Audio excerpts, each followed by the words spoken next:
Olá, existe um texto na Bíblia que aparentemente está colocando por terra a lei de Deus. Porque aqui em Gálatas 3, versículos, a partir dos versos 17, diz que Deus fez uma promessa a Abraão. Olha só o que o texto diz. Deus fez uma aliança com Abraão e prometeu cumpri-la. A lei, que foi dada 430 anos depois, não pode quebrar aquela aliança nem anular a promessa de Deus. Ora, que promessa é essa que Deus fez a Abraão que nem a lei pode derrubá-la? Ou seja, essa promessa tem mais valor do que a lei de Deus? Intrigante. Esta e muitas outras questões você acompanha agora, pois está no ar, direto da Expo Cristã, na mira da verdade.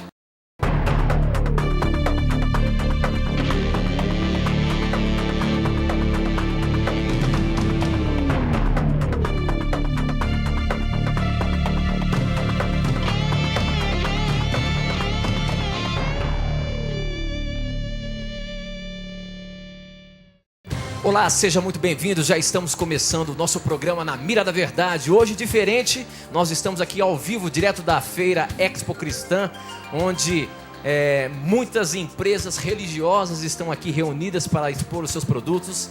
E nós estamos aqui fazendo parte também do stand da TV Novo Tempo, da Rede Novo Tempo de Comunicação, que faz presença aqui nessa feira, mostrando o seu conteúdo, mostrando os seus materiais. E é um prazer muito grande estarmos aqui juntos. A partir de agora já nos conectamos com o Brasil e o mundo através das ondas do rádio, da internet, da TV Novo Tempo espalhada por todo o nosso país. Seja muito bem-vindo, obrigado pelo carinho da sua audiência. Nós temos pessoas que estão nos assistindo aqui também.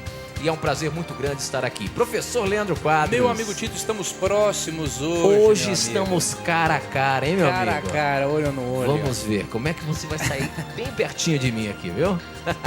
Mas, professor, olha, eu queria aproveitar também e dizer que a partir da semana que vem nós estaremos com um cenário novo, olha, professor. Isso aí nenhum telespectador pode perder o nosso cenário. E você sabe que ontem nós estávamos ao vivo lá no programa Conexão e o pessoal já queria mostrar o cenário, de né? todo jeito. Você viu que eu não deixei ali, né? Para deixar uma surpresa para o nosso telespectador aí, que a semana que vem nós estamos com um programa novo, Na Mira da Verdade, com uma nova roupagem, e eu tenho certeza que você vai gostar e participar mandando as suas perguntas. Mas, professor, e aí? Como é que tá? Já deu uma rodada aí pela feira? Olha, eu já dei uma rodada pela feira, conversei com vários irmãos adventistas, irmãos de outras igrejas, pessoas simpaticíssimas que acompanham e apreciam Na Mira da Verdade a TV Novo Tempo. E eu queria mandar rapidamente só 2 abraços, Tito. O primeiro para a irmã Eli, para o Eli, para a Rosana e Amanda, que são de uma igreja evangélica chamada Redenção Plena. E também para o Sidney e a Devanir, do bairro Jaçanã, da cidade de São Paulo. Um abraço a esses queridos que acompanham Na Mira da Verdade e que ajudam a fazer o programa acontecer também. E olha só, eu queria mandar um abraço também todo especial para os nossos ouvintes da Rádio Novo Tempo, que já já você vai poder participar. Nós temos também aqui onde a rádio está sintonizada e transmitindo também daqui da feira, ao vivo. E você vai ver logo mais aí os locutores, tem uma câmera lá que nós colocamos especialmente para que você aí, ouvinte, você possa mandar a sua pergunta e o locutor vai passar para a gente aqui e o professor vai estar na mira, tá bom? Um abraço a você que nos ouve através da Rede de Rádios Novo Tempo. E você que está aí em todo o país assistindo a programação da TV Novo Tempo, você que está pela Sky, zapeando aí, caiu no 14, esta é a TV Novo Tempo e este é o programa Na Mira da Verdade, onde você pode tirar as suas dúvidas, você pode mandar as suas perguntas, que todas elas serão respondidas à luz da Palavra de Deus. Professor, vamos lá, meu amigo. Eu queria antes agradecer também, Tito, ao pessoal que está aqui acompanhando conosco. Muito obrigado porque vocês todos estão aqui.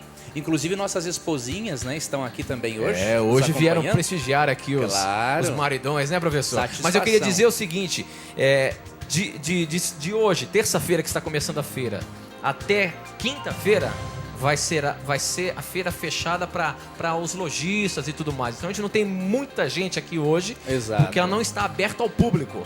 Mas no final de semana aí você vai poder conhecer a feira Expo Cristã, conhecer principalmente aqui o stand da Rede Novo Tempo, conhecer a gravadora Novo Tempo, conhecer a TV Novo Tempo, as pessoas que fazem acontecer este programa e todos os outros programas. E você vai poder participar também aqui no stand da Novo Tempo. Então não deixe de prestigiar no final de semana aqui o stand da Rede Novo Tempo de Comunicação. Professor, Vamos lá, meu amigo. essa pergunta que eu abri o programa aqui foi muito interessante porque eu lancei no Facebook, antes de nós começarmos o programa, que nós já estávamos nos preparando aqui para fazer o programa direto da feira, né? E aí eu pedi para que as pessoas pudessem mandar as suas perguntas e tudo mais. E uma pergunta interessante chegou aqui. O nome dele é Marcelo, ele é de Santa Rita, Sapucaí. Inclusive o Marcelo, ele participou daquele programa Bíblia Fácil. Ótimo, lembro Onde dele. algumas semanas atrás nós estivemos lá fazendo um programa ao vivo também, não é? Você visa. Então, e ele conversou com a gente, olha que interessante que ele escreveu aqui pra gente. Meu querido Tito, professor Leandro Quadros, sou Marcelo de Santa Rita, Sapucaí, que participou do Bíblia Fácil, nos conhecemos no Cevisa e aceitei a Jesus. Estou seguindo o Adventismo graças aos lindos testemunhos que ouvi de vocês, que com certeza me influenciaram nessa decisão. Que coisa boa. E ele diz o seguinte: tenho estudado a Bíblia e hoje me deparei com uma dúvida.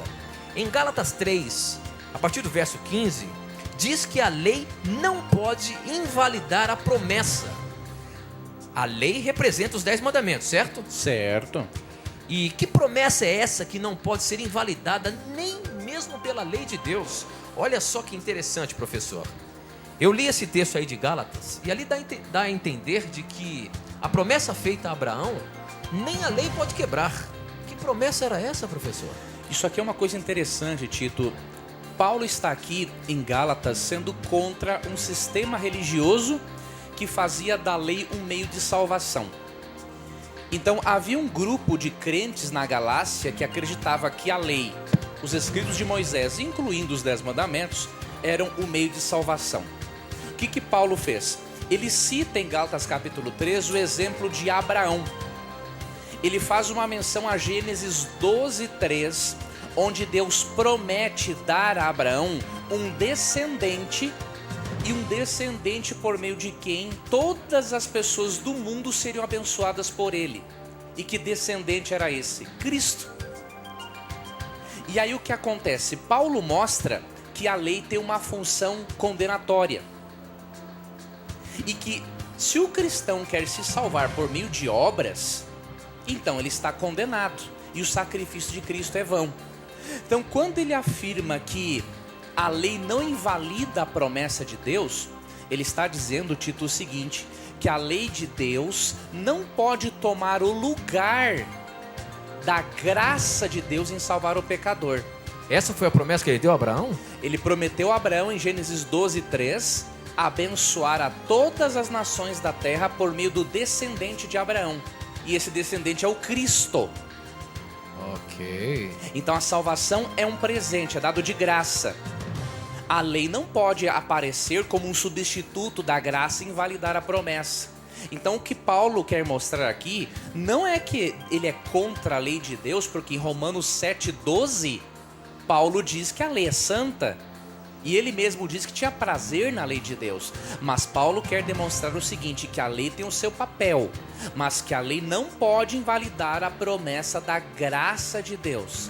A graça de Deus está acima, porque é essa graça que nos perdoa e é essa graça que nos capacita a sermos obedientes. Ok. Nós não podemos inverter as coisas, não é, Tito? Nós primeiro vamos obedecer a Deus para recebermos a graça. Não, eu recebo a graça.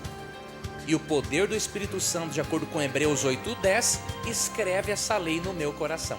Ok, professor, muito bem. Para você participar do nosso programa, você pode mandar as suas perguntas, as suas dúvidas bíblicas, teológicas, para o nosso SMS. O número é 12 9156 6972. 12 9156 6972, está aparecendo aí no seu televisor. Manda pra gente e eu recebo aqui na hora. Ou então acesse o nosso blog novotempo.com/na mira da verdade. Suas dúvidas, as suas perguntas chegam aqui e a mira está aqui, ó. Professor Leandro Quadros. Olha só o que chegou pelo torpedinho aqui, professor. Vamos ver, meu irmão. Quem mandou essa pergunta aqui foi a Inês, ela é de Itupeva, São Paulo. Ela diz o seguinte: Tito e professor, dúvida. Cristo diz em Lucas 16:16 que a lei e os profetas duraram até João. como que pode ter existido aí, então, a profetisa Ellen White? Olha aí que ela está perguntando, professor. Realmente a lei e os profetas foram até João? Como é que fica então essa questão de que nós falamos aqui o tempo todo da senhora Ellen White como profetisa? Como é que fica isso, professor? Pois olha que interessante, amiga Inês. Quando você lê em Lucas 16, que a lei e os profetas duraram até João, se você perceber, em umas versões bíblicas o termo duraram está em itálico. Então o que isso indica? Indica que o termo não está no original grego e que o tradutor acrescentou para dar sentido ao texto. Então no original grego, Lucas 16 está assim: a lei e os profetas até João. E agora, como saber o significado desse texto? Ao invés de o tradutor colocar o termo duraram, ele colocou ali porque isso condiz com a teologia dele, contra a lei, é claro. Ele poderia ter ido ao texto paralelo, que é Mateus 11:13, e aí ele iria compreender qual é o termo que é aplicado aqui. Então vamos para Mateus 11:13, que é o texto paralelo a Lucas 16:16, e você vai ver que não é o termo duraram, o termo que está presente no original grego. Mateus, capítulo 11, versículo 13 diz assim: porque todos os profetas e a lei profetizaram até João. Há uma diferença gritante entre duraram e profetizaram. Por quê? Quando a Bíblia fala que a lei e os profetas profetizaram até João, ela está dizendo o seguinte, que os escritos de Moisés e o Antigo Testamento profetizaram, falaram do Messias até o tempo de João Batista. De João Batista em diante, o próprio João Batista deu testemunho de Cristo e o próprio Cristo deu testemunho também do ministério dele. Então Lucas 16:16 não está dizendo que a lei e os profetas duraram até João, mas que cumpriram o seu papel de profetizar sobre o Messias até os dias de João. Nós comprovamos isso pelo texto paralelo de Mateus 11:13 e também pelo versículo seguinte de Lucas 16:16, que é Lucas 16:17. Olha o que diz Lucas 16:17. E é mais fácil passar o céu e a terra do que cair um tio da lei. Veja, Lucas 16:16 não pode contradizer o verso 17. O verso 17 afirma que é mais fácil terminar o mundo do que cair um acento da lei de Deus. E portanto, tenhamos cuidado com o termo duraram que está em itálico. Ele não faz parte do original. Para entendermos o que o texto diz, recorramos a Mateus 11:13. E que a lei e os profetas não acabaram com João Batista, podemos ler, por exemplo, Atos 21:9. Depois de João Batista, Filipe teve 4 filhas que foram profetisas. Em 1 Coríntios 14:1, Paulo deseja que a igreja tenha o dom profético, isso muito após João Batista. E aí você vai para Mateus 5:17, Cristo diz que a lei é eterna. E você vai também para Romanos capítulo 7, verso 12, Paulo também fala da importância da lei. Então, jamais em João Batista iria acabar a lei, a palavra de Deus. O sentido do texto é outro quando lemos Mateus 11:13. Muito bem, professor. Olha aqui, está chegando pelo nosso blog. Quem mandou essa pergunta foi o Vitor. Ele é do Maranhão, São Luís. Estivemos lá nesse final de semana. Exato. Em São Luís. Um abraço a São Luís. Um abraço também a outras cidades que pediram para mandar um abraço. Deixa eu me lembrar aqui. Foi Olímpia, a Igreja Central de Olímpia. Um abraço carinhoso a vocês que também estiveram com a gente aí a semana passada. Pessoal de Caxias. Caxias, que também esteve prestigiando na Mira lá ao vivo. Mas vamos lá, a pergunta do Vitor é o seguinte. No capítulo de Jó, no primeiro capítulo de Jó, a partir do verso 6 e também o 7, pode-se afirmar que o diabo ainda tem acesso ao céu, assim como anda ainda ele pela terra. Olha só o que diz o texto. O texto diz o seguinte: chegou o dia em que os servidores celestiais vieram apresentar-se diante de Deus, o Senhor, e no meio deles veio também Satanás. O Senhor perguntou: de onde você vem vindo? Satanás respondeu: estive dando uma volta pela terra, passeando por aqui e por ali. Que história é essa, professor? Satanás até hoje ainda tem acesso ao céu?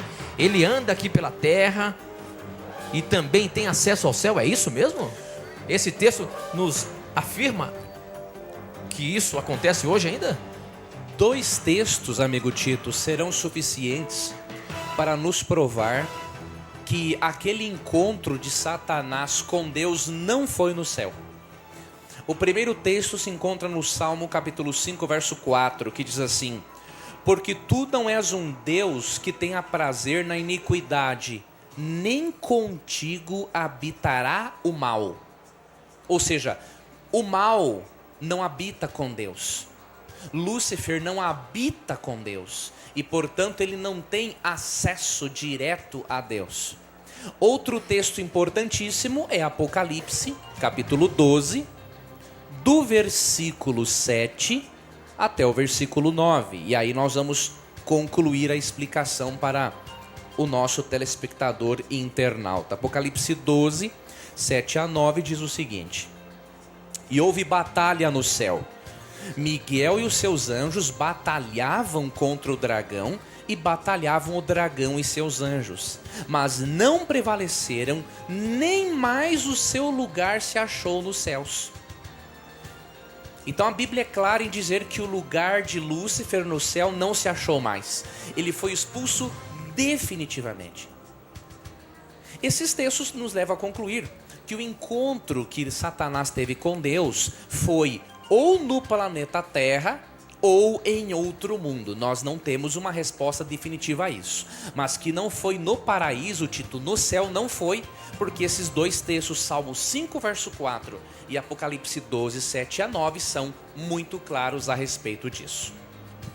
Muito bem, professor. Nós estamos vivendo agora no momento de eleições e existem muitas dúvidas com relação à política na Bíblia e na igreja. Certo. Como é que fica essa questão? O que a Bíblia pode nos orientar sobre a política? Pode ou não pode? Inclusive a pergunta que chegou aqui é o seguinte: gostaria de saber o que a Bíblia e Ellen White fala sobre a política. Há membros que são candidatos. Existe isso daí, professor? Ellen White fala alguma coisa sobre política? Como é que é isso aí? E a Bíblia? E o que a Bíblia orienta sobre a política? Olha que interessante. Existe um texto, é muito bom o telespectador ler Daniel capítulo 2, para entender o que Deus pensa sobre o envolvimento de um filho dele na política. Então, quando lemos Daniel 2, especialmente o verso 49, o verso 48, diz assim: então o rei engrandeceu a Daniel e lhe deu muitos e grandes presentes e o pôs por governador de toda a província de Babilônia, como também por principal governador de todos os sábios de Babilônia. Perceba que Daniel só tinha acima dele Nabucodonosor, que era o rei de Babilônia. Se Daniel pôde ser uma luz de Deus naquele império pagão, não há nada de proibido na Bíblia de um cristão ser uma luz de Deus na política. Então Deus não é contra um cristão ter cargos políticos. A própria escritora cristã Ellen White recomenda em seus escritos que nós votemos em candidatos com princípios.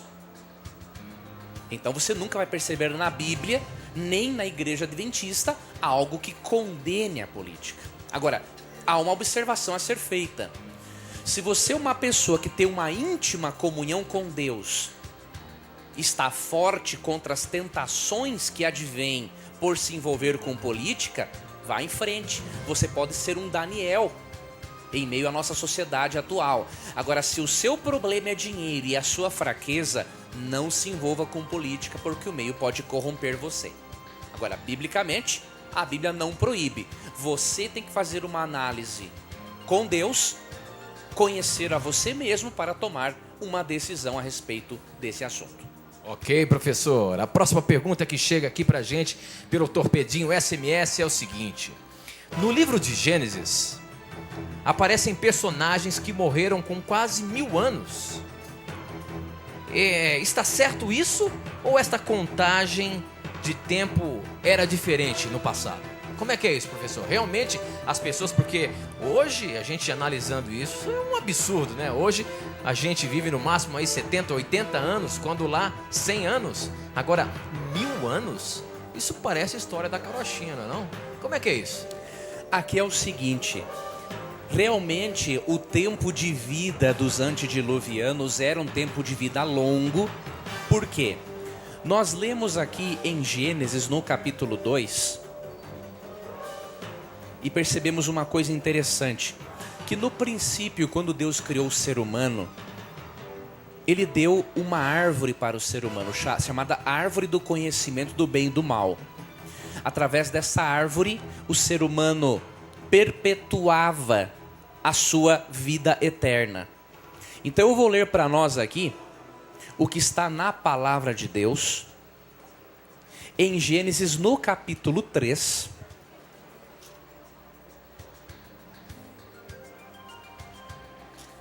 Gênesis capítulo 3, versículo 22 em diante.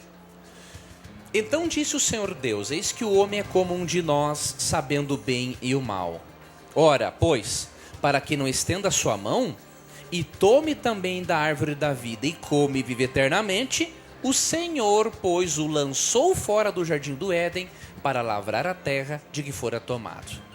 E havendo lançado fora o homem, pôs querubins ao oriente do jardim do Éden, e uma espada inflamada que andava ao redor, para guardar o caminho da árvore da vida. Então, o fato de Deus tirar o acesso da árvore da vida que o ser humano tinha, para que vivesse menos depois do pecado, prova que realmente o tempo de vida deles era maior. Enquanto que na escala evolucionista, o ser humano parte do menos complexo para o mais complexo, na escala divina, na explicação criacionista bíblica, o ser humano diminuiu de um ser complexo para um ser mais inferior. Então, realmente essas pessoas tiveram longevidade, até mesmo porque certos acontecimentos históricos só têm coerência, Tito, se eles são enquadrados dentro de um tempo de vida maior desses personagens. E é interessante que Deus disse, um pouquinho antes do dilúvio, que o homem então passaria a viver 120 anos, não é isso? Sim, diminuiu a expectativa de vida. Antes, realmente, os antediluvianos viviam eram muito mais de longevos. 400, 500 anos. Agora, quantas gerações houveram até o dilúvio aí? Se a gente for considerar isso daí, se eles viviam tanto tempo, quantas gerações? Dá pra gente saber isso na Bíblia? Não tem como, amigo Tito, porque há vários intervalos entre as genealogias da Bíblia. Então, mas isso daí não pode cair por terra de que o mundo tem hoje mais ou menos 6.000 anos? Porque se tem esses gaps aí na idade, como é que a gente consegue chegar à ideia de que pode ter em torno de 6.000 anos? Nós podemos só dizer em torno de 6 ou 10, de acordo com alguns estudiosos, mas nós não podemos realmente afirmar nada. A Bíblia não nos dá margem para isso. Então, mas nesse caso aí, então pode chegar aí o momento em que, quando as pessoas falam lá que achou um ósseo lá, sei lá, que tinha milhares, milhões de anos. Aí já é uma questão especulativa da ciência. Por quê? Porque o método de datação que eles utilizam para datar o fóssil, que é o carbono 14, é um método não confiável. A precisão dele, de acordo com muitos estudiosos, não passa de 70.000 anos. Então nós temos que ter cuidado. Eu tive o privilégio de fazer uma pós-graduação em jornalismo científico, que é uma área do jornalismo que você divulga ciência e tecnologia. E nós aprendemos claramente na pós-graduação que nem tudo que a ciência diz é científico. Há muitas vezes especulação filosófica e não provas científicas concretas. Ok, muito bem, professor. Nós temos ainda muitas perguntas. O nosso tempo está correndo aqui. Temos apenas 2 minutinhos. Vê se você consegue responder essa questão que chegou pelo SMS, mas estão ligando aqui que nem doido no telefone. E aí some a minha pergunta. Mas tá Querem aqui. falar com você. Quem mandou a pergunta é a Cristiane. Ela é de Passo Fundo e ela diz o seguinte. Terra boa. É da sua terra, né? Só um minutinho aqui. Ela diz o seguinte: o que a Bíblia fala sobre as imagens? Elas são ou não são de Deus? Como que a gente pode, na Bíblia, explicar essa questão das imagens? Eu sei que na lei de Deus diz que não devemos adorar imagens, mas hoje, na nossa cultura, muitos adoram imagens. Afinal de contas, as imagens que são adoradas são de Deus ou não? As imagens são e não são de Deus, Tito. Não são de Deus quando elas se enquadram nas qualidades de Êxodo 24 e 5. São imagens utilizadas para adoração ou veneração. Agora, a obra de arte, ela pode ser de Deus quando usada da forma correta. E nós temos um exemplo bíblico disso. Em Êxodo capítulo 35, o próprio Deus, verso 35, o próprio Deus deu habilidades a homens para serem artistas. Porque é diferente de você adorar uma imagem. É muito diferente. Porque as pessoas têm muita dúvida nisso. Por exemplo, talvez uma igreja evangélica não adore uma imagem, mas sempre tem exemplos de imagens de Jesus estampado em telões e tudo mais, ilustrações e tudo mais. Deus não é contra a arte, é contra a adoração ou veneração da arte. E aí Êxodo 30, 35 diz assim: encheu-os de sabedoria do coração para fazer toda a obra de mestre, e a mais engenhosa, e a do bordador em pano azul, e em púrpura, e em carmesim, e em lino fino, e em tecelão, fazendo toda a obra e inventando invenções. Então, se a arte em si é uma idolatria, o próprio Deus incentivou esses homens a serem idólatras, e não é esse o caso. Ok, professor. Nosso tempo não para aqui, nós temos que ir para o intervalo. Mas aproveite aí, mande as suas perguntas. Para você mandar a sua pergunta pelo Torpedo, o nosso número é 12 9156 6972. 6972, olha aí, tantas vezes que eu falo isso aqui, eu estou até esquecendo. 6972. Ou então acesse o nosso blog, novotempo.com/na mira da verdade, tá bom? A gente vai para o intervalo, não sai daí não, a gente volta já já.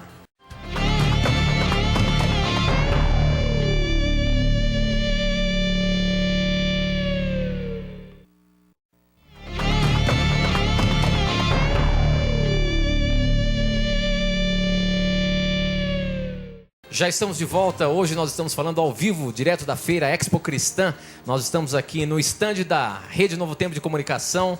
E se você tiver a curiosidade de conhecer um pouquinho da televisão, se tiver a curiosidade de conhecer um pouquinho da rádio, da gravadora Novo Tempo, venha na Expo Cristã. A partir de quinta-feira está aberto ao público. Você pode conhecer um pouquinho do que nós fazemos e daquilo que chega até você na sua casa. Obrigado pelo carinho da sua audiência, obrigado por você participar com a gente, tá? Se você tem alguma pergunta para o Na Mira da Verdade, aproveite agora. Para você mandar a sua pergunta para a gente, é só mandar um torpedo SMS para 12 9156 6972. Ou então, acessando o nosso blog, novotempo.com/na mira da verdade, tá? Eu queria mandar um abraço todo especial pro Cassen e a Kate, ó, tinha que escrever na mão aqui para não esquecer o nome de vocês, viu? Eles são lá de Manaus. Opa! Se batizaram esse final de semana, conheceram a Igreja Adventista, a TV Novo Tempo, o programa Na Mira da Verdade. Que coisa Estão boa. Felizes lá nessa nova vida deles. Um abraço muito especial para você, Um abraço, nossos amigos. Kate. Obrigado por vocês acompanharem o programa Na Mira da Verdade, tá bom? Professor Leandro Quadros. Vamos, meu irmão. As perguntas não param de chegar aqui hoje, está bombando o nosso blog. E olha só, eu tenho uma pergunta aqui. É incrível como esse programa chega alcançando até mesmo as crianças. Que eu tenho uma pergunta aqui de uma jovenzinha de 10 anos. Ela diz o seguinte: o nome dela é Karen, ela é de Duque de Caxias, no Rio de Janeiro, e ela fala assim: olá, como já falei aqui, tenho 10 anos e estou mandando a pergunta a 4ª semana. Mas vamos tentar ver se vocês me respondem. E ela diz o seguinte: olha só a pergunta dela, professor. É capciosa. É capciosa, vamos ver como é que você vai sair dela, viu? A pergunta é a seguinte: se o Espírito Santo é o próprio Deus Pai, como ele pode ser a terceira pessoa da Santíssima Trindade, já que ele é a primeira pessoa, Deus Pai? Olha só o questionamento dela. E não é só dela, como existem muitas pessoas que acreditam que o Espírito Santo é o Espírito de Deus.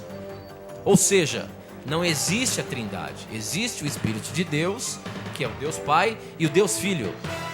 Como a gente pode explicar para o nosso telespectador as 3 pessoas da divindade, Deus Pai, Deus Filho, Deus Espírito Santo, que se tornam o nosso Deus? Como que é? Quer ver uma coisa, amiga Karen, jovem amiguinha Karen? Deus Pai não é Deus Espírito Santo. Quando nós lemos, por exemplo, Mateus 3, 13 a 17, percebemos que as 3 pessoas da divindade são distintas. Então, por exemplo, você lê aqui em Mateus capítulo 3, no batismo de Cristo. Versos 16 e 17, olha que interessante. E sendo Jesus batizado, saiu logo da água, e eis que se lhe abriram os céus, e viu o Espírito de Deus descendo como pomba vindo sobre ele. E eis que uma voz dos céus dizia: este é o meu Filho amado, em quem me comprazo. Perceba, se o Espírito Santo fosse o mesmo Pai, teríamos um problema aqui. O Espírito Santo desce e aí a voz dele vem do céu. Não tem lógica, você entende?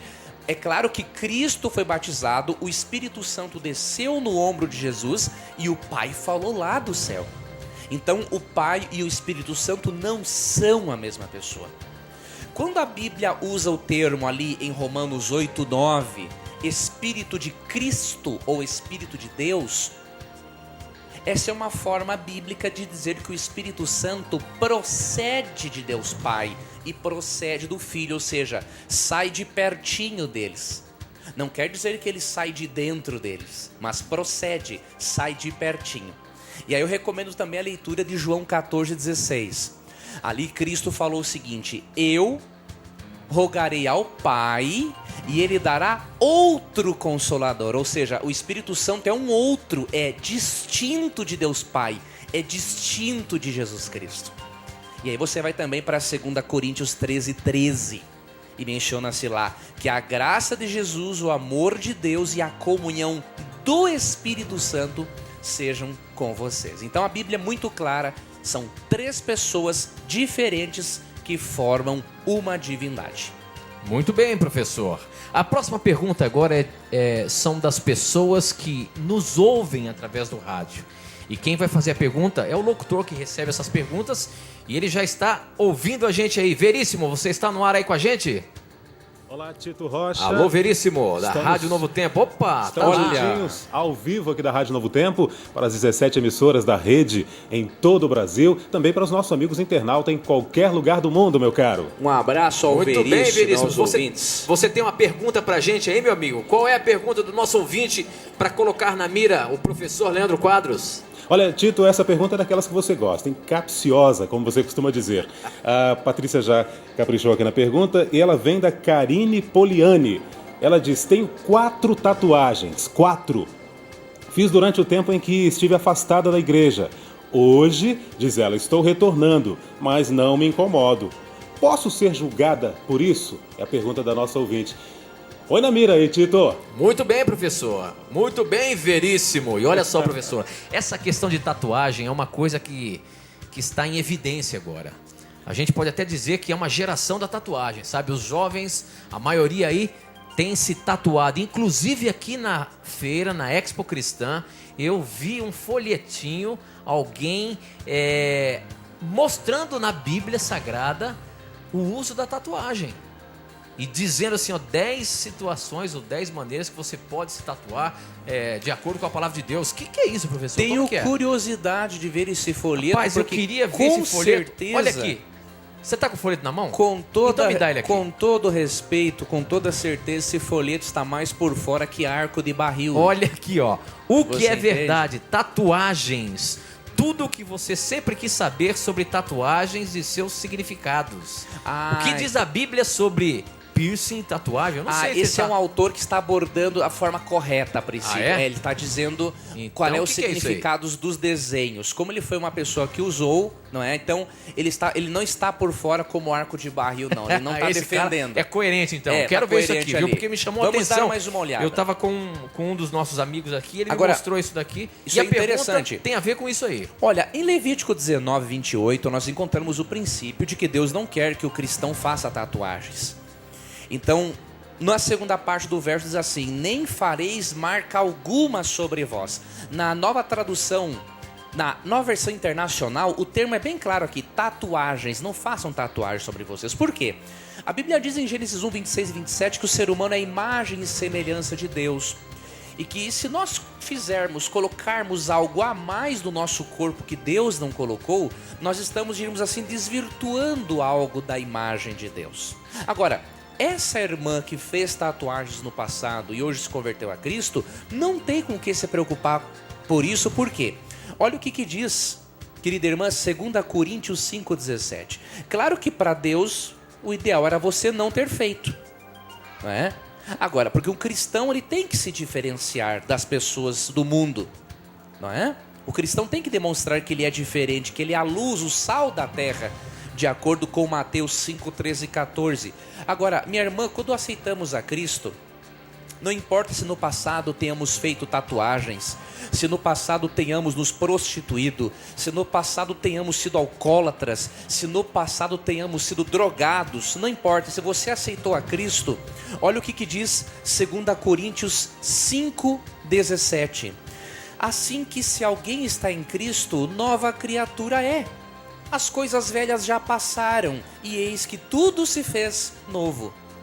Você é uma pessoa nova em Cristo, você é regenerada, você é perdoada por Jesus, você é transformada. Agora siga a sua vida cristã normal e não faça mais tatuagens agora que você conhece a verdade.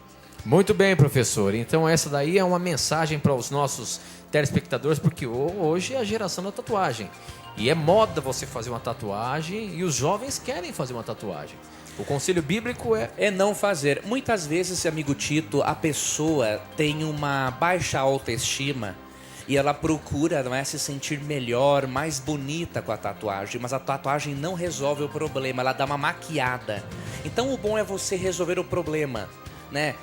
Colocar mais valores para dentro de si, aprender a se gostar mais, a ver-se como um filho amado de Deus. E aí a tatuagem vai perder a sua relevância, né? Com certeza, professor. Muito bem. Olha só, como eu disse, o programa ele atinge todas as faixas etárias. E é interessante, hoje nós temos aqui um garotinho que veio assistir o programa Na Mira da Verdade com a sua mamãe. Queria chamar ele aqui, vem cá. Mas que satisfação, olha só, meu professor, jovem. como que é seu nome? Luiz Augusto. E que idade tem o Luiz Augusto? Quantos anos você tem? 10. 10 anos também, olha aí, professor. E você tem uma pergunta, você acompanha sempre o Na Mira da Verdade? Sim. E qual é a sua pergunta? Você vai fazer na lata aqui, colocar o professor na mira, tá bom? Eu queria perguntar assim: se Adão e Eva tiveram 2 filhos homens, como é que conseguiu ter várias pessoas agora? Assim. Ah, ele quer saber o seguinte, de acordo com a Bíblia... Muito bom, Gugu, obrigado pela sua pergunta, muito viu? obrigado, viu? De acordo com a Bíblia, apresenta ali Adão e Eva, logo depois do pecado, tiveram seus filhos, tiveram 2 filhos. Inclusive, um matou o outro. E depois esse que sobreviveu, fugiu. Como é que fica essa questão? Como é que a terra começou a ser povoada? Com esse filho? Como é que é isso aí, professor? A resposta a essa pergunta muito interessante. Inclusive, eu quero emendar nessa pergunta o seguinte: existem muitas pessoas que têm dúvida quem foi a esposa de Caim. É o mesmo princípio. Já vai entrar a mesma resposta, exatamente. A resposta para a sua pergunta, Gugu, ela se encontra em Gênesis 5:4. Então, Gênesis 5:4 diz assim: e foram os dias de Adão, depois que gerou a Sete, 800 anos, e gerou filhos e filhas. Perceba que Adão não teve só Caim, Abel e Sete. Ele teve Caim, Abel, Sete e mais filhas e muitos filhos. Então, realmente, Caim, ele se casou com uma irmã ou com uma sobrinha. Agora, naquela época, não haviam problemas genéticos, porque no início a raça humana não estava tão corrompida pelo pecado e os descendentes de Adão e Eva ainda estavam sob o efeito da árvore da vida. Então, quando você ler Gênesis 4:17, que fala que Caim coabitou com sua esposa, vá a Gênesis 5:4 e você perceberá que ele teve sim como se casar com uma irmã ou com uma sobrinha, de acordo com Gênesis 5, verso 4. Obrigado, Gugu, pela sua pergunta. Muito bem, professor. Agora eu estou aqui no Twitter com os nossos internautas que estão conectados com a gente, como sempre. E eu tenho que mandar abraço para eles. Um abraço todo especial para o Davidson Castro, o Nilmar, quem mais? O Wesley Serbin, quem mais está com a gente aqui? O Ibaral Vicentino, Raul Fonseca, Moroni Bonerges, Raul Fonseca, opa, já foi. Quem mais? Vamos ver. O Adriano, é muita gente, viu, professor? A Thaís, Daniele, o Nilmar, vamos ver quem mais aqui, a Priscila Morim, enfim. Mas eu escolhi uma pergunta interessante do nosso twitteiro aqui, o Wesley Serbin, que ele diz o seguinte: essa Quero ver como é que você sai, viu? Olha, você me preocupa. Primeiro eu vou até contextualizar a pergunta. Jesus, quando veio à Terra, ele se tornou carne, Certo. homem, Tornou um ser humano. certo? A pergunta do nosso internauta Wesley Cerebim é o seguinte: como entender que a natureza humana de Cristo o acompanhará por toda a eternidade? Isso é verdade, professor?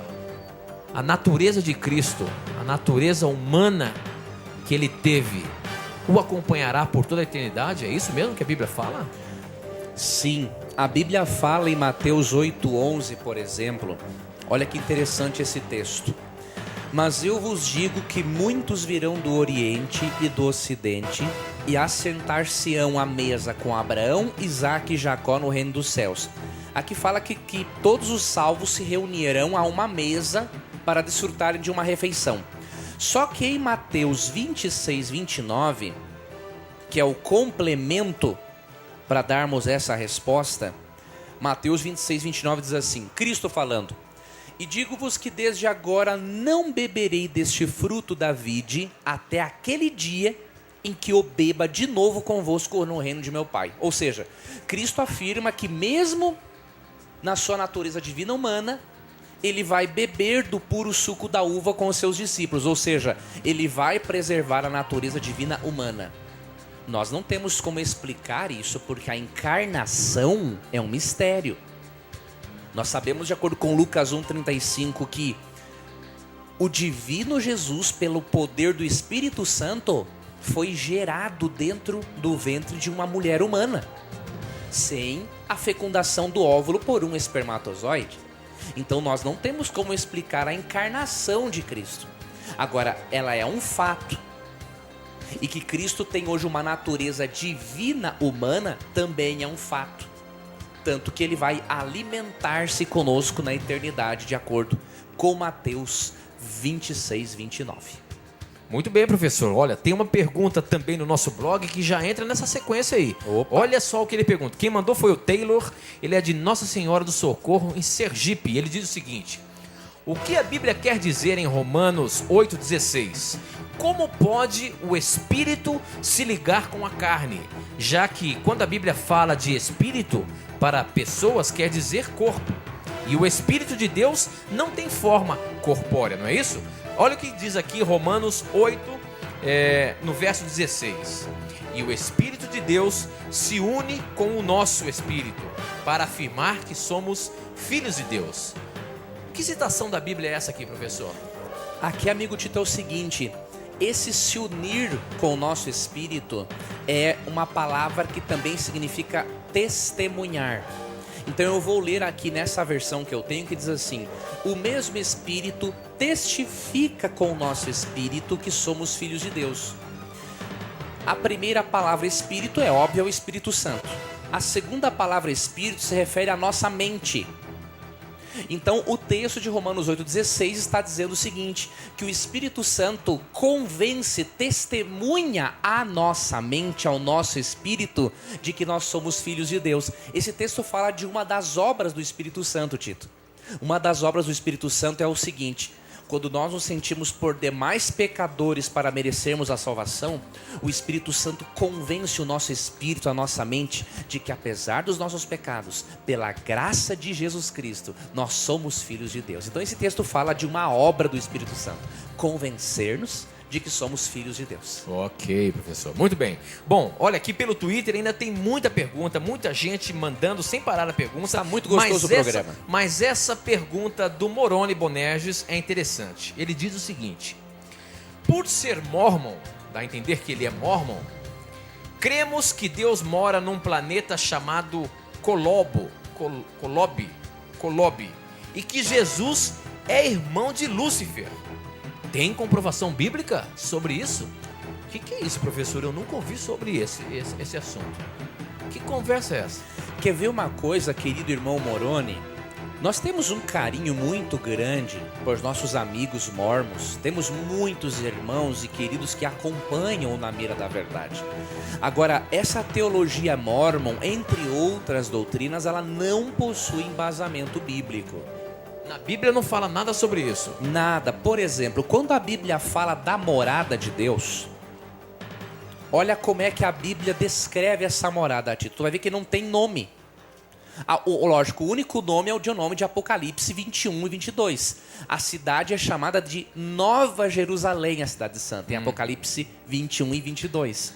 E aí, se referindo à morada de Deus aqui, no livro de Hebreus, no capítulo 11, verso 10, é dito só o seguinte: porque esperava a cidade que tem fundamentos, da qual o artífice e construtor é Deus. Veja, esse nome de um planeta onde Deus mora não é bíblico e, portanto, é especulativo. Não podemos crer nisso. E o parentesco de Jesus com Lúcifer? Totalmente equivocado, por quê? Se Cristo for um irmão de Lúcifer, nós estamos rebaixando a Cristo ao nível de uma criatura. Quer dizer que Lúcifer era uma criatura? Lúcifer Jesus era uma não. criatura. Jesus não, aqui que está diferente. Olha a diferença, por exemplo, entre Lúcifer e Cristo. Falando dos anjos, Hebreus 1,14 fala o seguinte. Hebreus 1,14, falando de anjos, o texto diz sobre os anjos o seguinte: não são porventura todos eles espíritos ministradores? A Bíblia diz que anjos são espíritos ministradores. E mais um detalhe, olha que interessante. No versículo 7, diz assim: e quanto aos anjos diz, o que de seus anjos faz ventos e dos seus ministros labaredas de fogo. Mas do Filho diz: ó Deus, o teu trono subsiste pelos séculos dos séculos. Ou seja, enquanto que os anjos são feitos por Deus, Jesus em Hebreus 8 é chamado de Deus.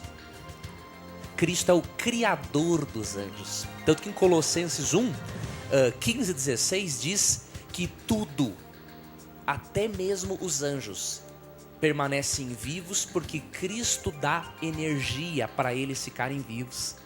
Porque Cristo é o criador deles, Tito. Olha só, professor. E aí interessante, amigo Tito, que em Colossenses 2,15 e em Romanos 8, 37 a 39 diz que os anjos são submissos a Jesus. E Hebreus 1, 1 a 3 fala que ele é Deus. E portanto, com todo o respeito que temos pelos irmãos mórmons e amigos queridos, essa teologia não é bíblica, não vem de Deus, porque rebaixar Cristo a uma criatura não faz parte da palavra de Deus, não. E por isso temos que abandonar essa teologia. Ok, professor. Nós temos ainda perguntas dos nossos ouvintes que estão nos assistindo, nos ouvindo pela Rede Novo Tempo de Rádios. E eu queria chamar meu amigo Veríssimo, você que está aí no outro estúdio aí atrás. Fala para mim, tem mais pergunta aí? Claro que sim, meu amigo Tito Rocha. Aliás, a nossa equipe está recebendo muitas perguntas dos ouvintes aqui, nossa central de atendimento ativésima. Bom, e nós temos uma pergunta do Oliveira Júnior. Mas só um pouquinho, Veríssimo. Tá chegando muita pergunta para você aí? Chegando várias perguntas aqui na nossa central. Ah, muito bem. Então manda a pergunta. Olha, o Oliveira Júnior pergunta aqui, qual a diferença, professor Leandro, entre uma seita e uma religião verdadeira, uma religião de fato? Olha aí, professor. Muito boa pergunta. Você sabe, professor, que muitos acreditam que a Igreja Adventista é uma seita. Sim. Qual a diferença de seita e uma religião evangélica, uma religião cristã, professor? E a Igreja Adventista é ou não é uma seita? Olha que interessante. Infelizmente, muitos apologistas, defensores da fé, desinformados, e eu posso dizer que uma parcela também bem mal intencionada costuma rotular o adventismo de seita com um objetivo: colocar medo nas pessoas para que elas não conversem com adventistas sobre a Bíblia. E por quê? Muitos deles sabem que uma pessoa sincera, quando estuda a Bíblia com um adventista, a probabilidade de ele abandonar certas crenças que não estão de acordo com a Bíblia é muito grande. E aí esse suposto defensor da fé, ele perde dízimo, né? Quando ele perde esse membro. Então ele gosta de malhar o adventismo, rotulá-lo negativamente como uma seita, para poder o quê? Impedir que seus fiéis estudem a Bíblia com o adventismo. Só que essa é uma atitude covarde, uma atitude desonesta, e que Quando uma pessoa de coração sincero vai conhecer o adventismo na sua essência, ele percebe que não tem nada a ver com uma seita. Como que podemos diferenciar uma seita herética de um movimento religioso? Bom, de acordo com os estudiosos mesmo, não esses aí que falam mal do adventismo que não sabem nada do que estão dizendo, né? De acordo com estudiosos sérios, uma seita caracterizada por algumas coisas. Primeiro, nega a divindade de Cristo, nega a divindade e a personalidade do Espírito Santo, pode negar a encarnação de Cristo, pode negar os dons espirituais e nega a doutrina do juízo. A Igreja Adventista não nega nenhuma dessas doutrinas. A Igreja Adventista crê na divindade de Cristo, na personalidade e divindade do Espírito, crê na encarnação de Cristo, né? Crê na doutrina do juízo e crê na palavra de Deus como regra de fé e prática. Aí vem um indivíduo e diz assim: Ellen White é uma segunda Bíblia para o Adventismo. Com todo o respeito, o indivíduo que diz isso, ele é um ignorante. Por quê? Primeiras Escritos, página 78, a própria Ellen White diz: recomendo-vos, caro leitor, a Bíblia como única regra de vossa fé e prática. Basta o nosso telespectador e ouvinte ler o livro Nisto Cremos, por exemplo, que está até disponível aqui na Casa Publicadora Brasileira, aqui na Expo Cristã, verá que a doutrina adventista é puramente bíblica e que não colocamos os escritos de Ellen White acima da Bíblia. Então, cuidado, querido ouvinte, querido telespectador, com esses livros apologéticos de fundo de quintal. Vá diretamente à fonte, estude sobre o adventismo com o adventismo e aí você vai saber a verdade a respeito dos fatos. Não esquecendo-se de que quem aprende a verdade e continua propagando calúnias contra o seu próximo, de acordo com o Apocalipse 22:15, vai ficar fora do reino dos céus. Muito bem, professor. Nós já chegamos ao final do nosso programa, mas tem uma pergunta aqui muito interessante que eu vou colocar na mira, só que você não vai responder hoje. Poxa ela vida. mandou pelo blog e também mandou aqui pelo Twitter. E ela diz o seguinte: a Tayana, ela é de São Luís do Maranhão. Ela diz: as guerras que ainda existem em Israel e nos países ao redor são dos descendentes de Isaac e Ismael? Olha só, a gente sabe na Bíblia que Deus disse que Isaac e Ismael jamais se uniriam. E as Bíblias, ou melhor, e as brigas, as lutas, as guerras que tem naquele país, são de fato em virtude desta promessa? Vamos Esta analisar você no vai próximo responder programa. No próximo programa. Com um cenário novo. Com um cenário novo, tá bom? Chegamos ao final de mais um programa Na Mira da Verdade. Obrigado pela sua participação. E professor, a gente se encontra a semana que vem. Amigão, muito obrigado. Foi muito bom estar com você aqui mais uma vez. Deus te abençoe. E nunca esqueça, amigo telespectador e amigo ouvinte da Rádio Novo Tempo, sempre que você tiver a coragem de perguntar, a Bíblia terá a coragem de lhe responder. Sempre nesse programa, suas dúvidas, os seus questionamentos vão estar na mira da verdade. Até o nosso próximo encontro. Tchau.